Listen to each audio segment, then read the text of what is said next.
some new audio obtained by CNN, and it is providing insight into the White House's handling of the coronavirus pandemic early on, back in April. At that point, there were 40,000 Americans who had died of the virus, and President Trump's son-in-law and his senior advisor, Jared Kushner, was bragging about the president's response. The last thing was kind of doing the guidelines, which was interesting, and that, in my mind, was almost like, it was almost like Trump getting the country back from the doctors, right, in the sense that what he now did was, he's going to own the open up. There were three phases. There was the panic phase, the pain phase, and then the comeback phase. That doesn't mean there's not still a lot of pain, and there won't be pain for a while, but that basically was, we've now put out rules to get back to work. Trump's now back in charge. It's not the doctors. They've kind of, we have like a negotiated settlement. All right, that was part of an interview with Bob Woodward for his best-selling new book, Rage. Joining me now is CNN special correspondent Jamie Gangel. And Jamie, I know you have more clips to share with us, but let's start with what we just heard. That statement by Jared Kushner in April ages very poorly.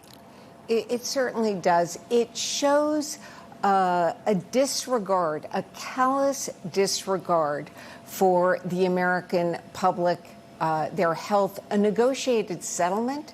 That sounds as if they saw the doctors as adversaries. And it really just underscores that this was about a political strategy. They had one concern: Election Day. Once again, this was a failure of leadership, a betrayal of trust. If you look at the number of deaths on April 18th, more than 40,000 Americans had died. We were at the height of it.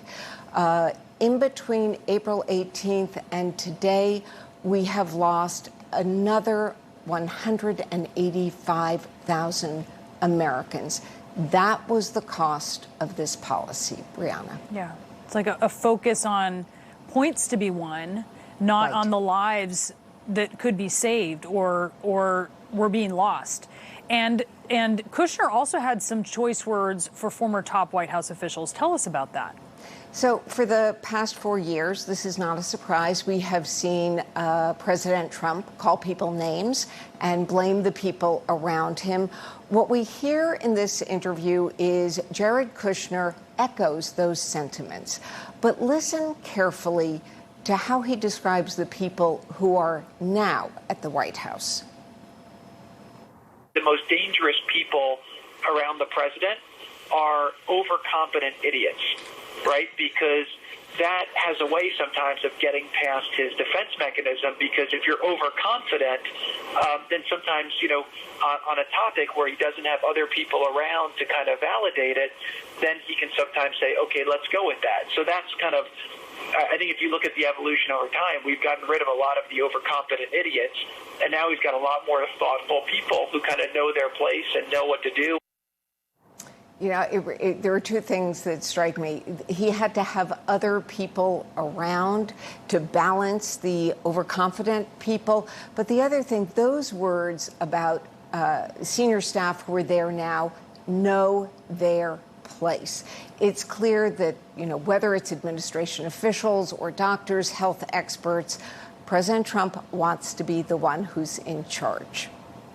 Yeah, but he's also he's almost kind of infantilizing the president with this idea of how he's just controlled by whoever is sort of swaying him at any given moment, and that there need to be kind of people around him to push him in the right direction.